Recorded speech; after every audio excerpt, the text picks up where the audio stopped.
Shalom, I want to give all praises, glory, and honor to Yahweh, Ba'ashem, Yahweh Shai, Ba'ashem, Rakakwadash, double honors to our elders and apostles of Great Millstone that taught us his truth. Peace, love, and salutations to the hopeful like Akim, teaching and preaching his truth with all righteousness and sincerity. This like our stop today's lesson is entitled The Image of the Beast, and Lord willing be edified through the spirit and power of Yahweh Ba'ashem Yahweh Shai, which are the true names of the Heavenly Father and his only begotten Son. And as always, the sit-downs, the lessons, the street speaking is for the remnant, the elect, the Israel, the Most High, to use the gospel preached. So I was doing some research on the similarities between the current American society and ancient Rome, and thought about how in the prophecies, and thought about the prophecies and how it speaks about the image of the beast, all right, which this empire, Babylon the Great, which is America, is the image or the likeness of the Roman Empire. So I just wanted to do some cross comparisons, linking up with the precepts or the prophecies, Salakia, and Lord willing be edifying to the elect. All right, so this is from Medium. All right, and this is how Esau, he pushes out his information. Now, a lot of this stuff, you want to eat the meat and spit out the bones, all right, which basically means you want to discern it through the spirit, all right. Some of this stuff is false, but some of this stuff is true, all right. And these Edomites, they hold the ancient Roman Empire in high esteem, and oftentimes they bring out a lot of true information. So as you see here, you have Washington, D.C. on the right, and then, some old Roman Empire ruins on the left here. It says the Roman Republic may have fallen, but her influence live on through the heartbeat of the United States of America, which is Babylon the Great, which will get destroyed by thermonuclear destruction in the coming World War III, or as the scriptures call it, the Third Woe, or the War of Armageddon. It says these words were inspired by the visible reflection of ancient Rome by the present American society.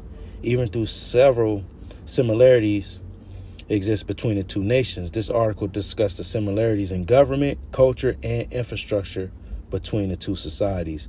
Ancient Rome and present-day America share similar systems of government. Even in the political spectrum, you have the Republicans and the Democrats. In the ancient Roman Empire, you had the publicans and the patricians. No, the plebeians and the patricians. Salakia. The patricians were as what we know today as the Republicans, and the plebeians, they act as the Democrats. Now, although it's two different parties, they are like two horns on the same beast, and we will get that in the prophecies. So although they're given an appearance of separation and division, and one being on one side and the other being on the other, they're part of the same beast. They are part of the same system. So it's just a way that Esau pushes out his deception. And by the way, the Edomites are you so-called white people. Now, when we do these lessons, it's geared to the elites, all right, the noble ones, the banking families, the shadow government, the individuals that's behind the scenes controlling everything that we see. All right, so continuing on, it says they drafted the three branches of government just like the threefold system of government used by the ancient Romans.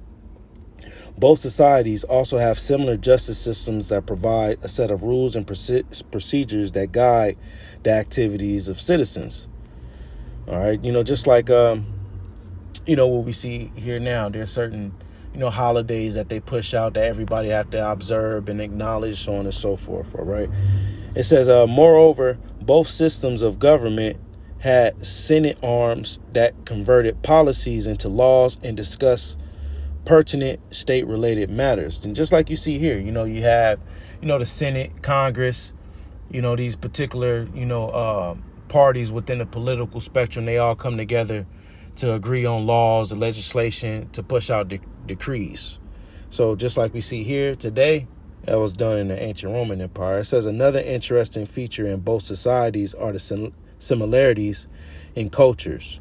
These similarities range from formal education in classrooms. So just as we see in these modern times, the way in which, classes are set up, it was like that in the Roman Empire. It says the use of Roman alphabets in the writing systems, libraries as their cultural gathering place, communication by letters, newspapers, signposts, and center towns. So just like, you get newspapers, you hang certain things up around, your neighborhood to get the attention. You may be, wanting to sell a dog, or you have a business, or, you even want to give a warning on what's going on in the neighborhood. They posted certain documents around town. So they did that in the Roman Empire.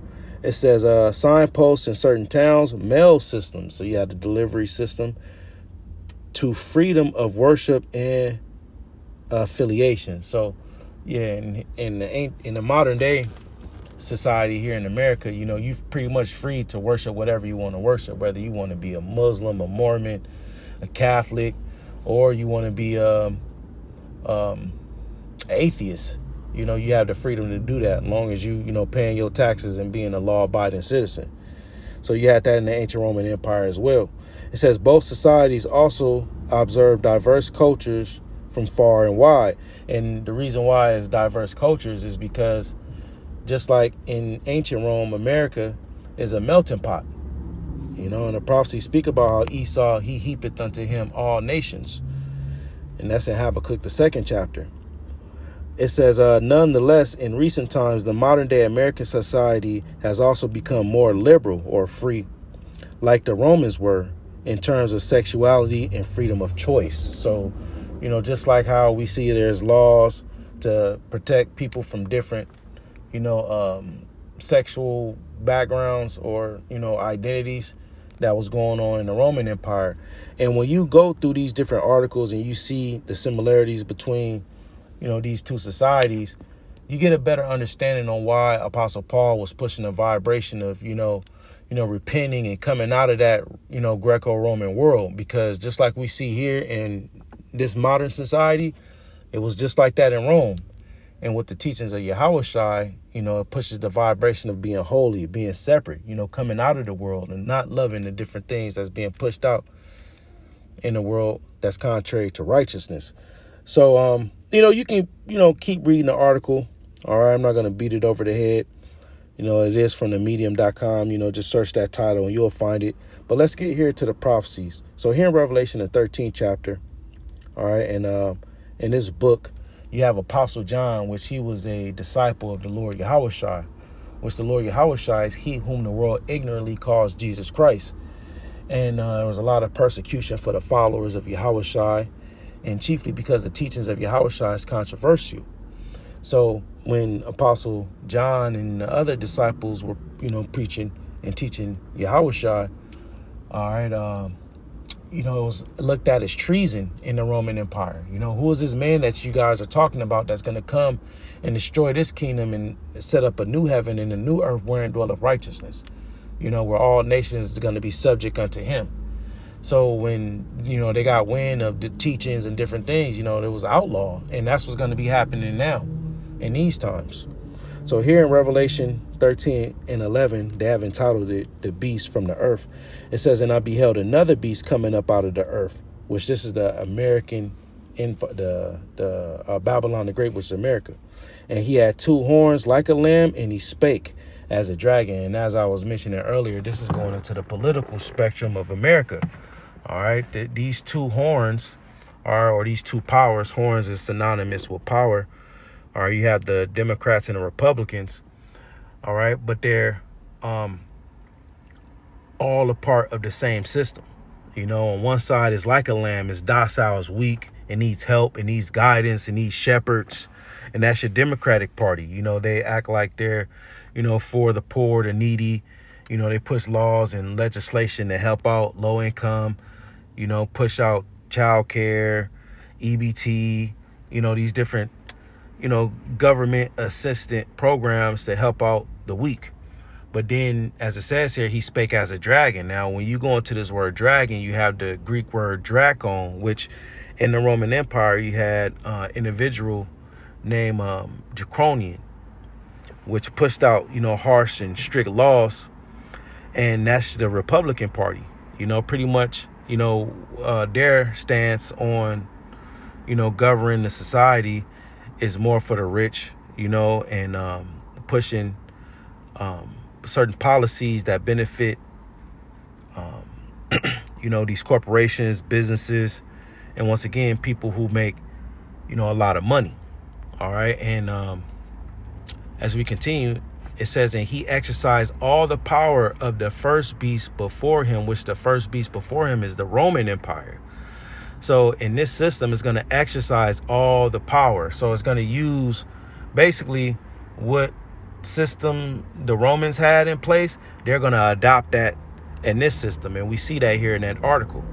It says he exercises all power of the first beast before him and causes the earth and them which dwell therein to worship the first beast, whose deadly wound was healed, because the Roman Empire went down for a space of 1,000 years. When you had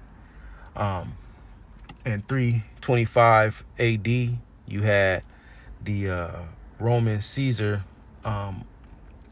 Constantine the Great.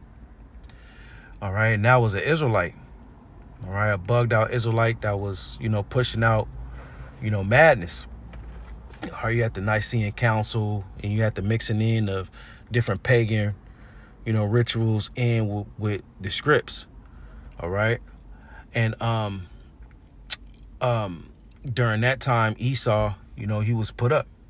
All right, when you read in Revelations, the 20th chapter speaks about a great mighty angel came down and bound Satan with a chain and bound him for 1,000 years. And that's talking about Esau being down during the dark ages. But as it says here, whose deadly wound was healed during the Renaissance period, Esau came back into power. And you have the notable heads. You have Ferdinand, King Ferdinand and Queen Isabella of Spain. All right. And then prior to that, you had the War in Granada. You had these different notable things that happened in history where it was persecution on people who wasn't believing in Christianity, so on and so forth. And during the Renaissance period, which Renaissance means the rebirth, you had these painters, Michelangelo and Leonardo da Vinci, basically redid or painted the figures of the Bible in a resemblance of so-called white people. We can go all day going into the rebirth of Edomites getting back in power, but that was the deadly wound was healed during the time of the Renaissance period. All right, so once again, Revelation 13 and 12, and he exercised all the power of the first beast before him. This system is going to be the image of the Roman Empire, and caused the earth and them which dwell therein to worship the first beast, and they worship the first beast by accepting the policies, the religions, the lifestyles, the culture, the infrastructure. Because even in the ancient Roman Empire, you had apartments there. You had the apartments with the businesses at the bottom, just like we see in, certain metropolitan areas all throughout Babylon the Great. Certain convenience stores, and like I said, do your research, All right.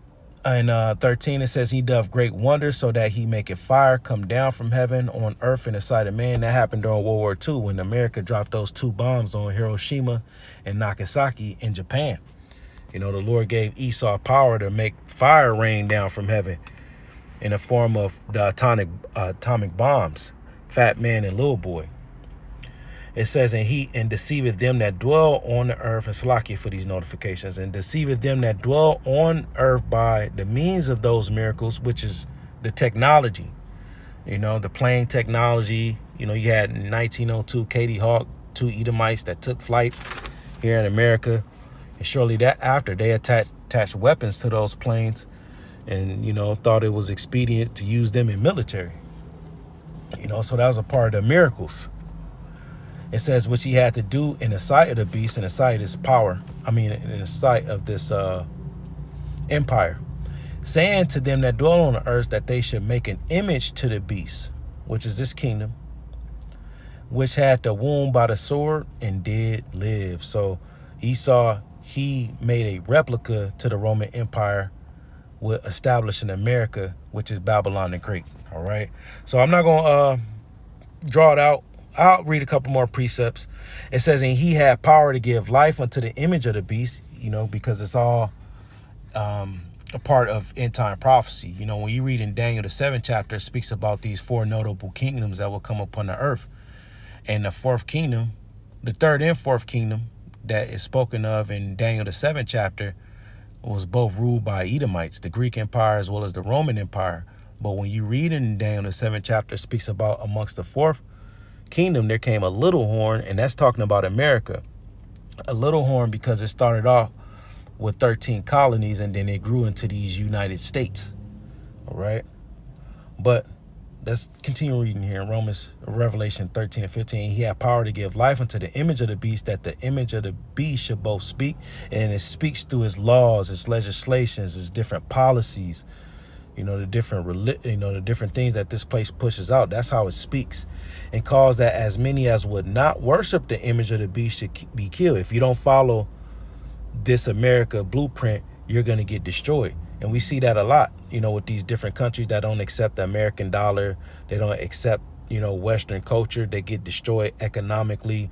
There's certain economic hitmen that's sent there. There's, these different militia groups, randomly, appear there. Some type of military, situation end up happens there, or some type of T attack, if you know what I'm talking about, happens there. So, and then it goes into the pushing of the MOTB, which is the digital implantable technology that they will be pushing out soon. And you won't be able to, operate in this system economically without having that technology. And if you take that technology, you will be destroyed. And we've done several lessons on that. But I just want to do parallels on how America is the image or the replica or the likeness of the ancient Roman Empire. Went into the article, just search the article up. You can continue reading on your own, linked it up with the prophecies here in Revelation 13, and Lord willing, it was edifying to the Lord's elect. I want to give all praises, glory, and honor to Yahweh, Bahashim, Yahweh Shai, Bahashim, Rakakwadash, and double honors to our elders and apostles of Great Millstone that taught us true. Shalom.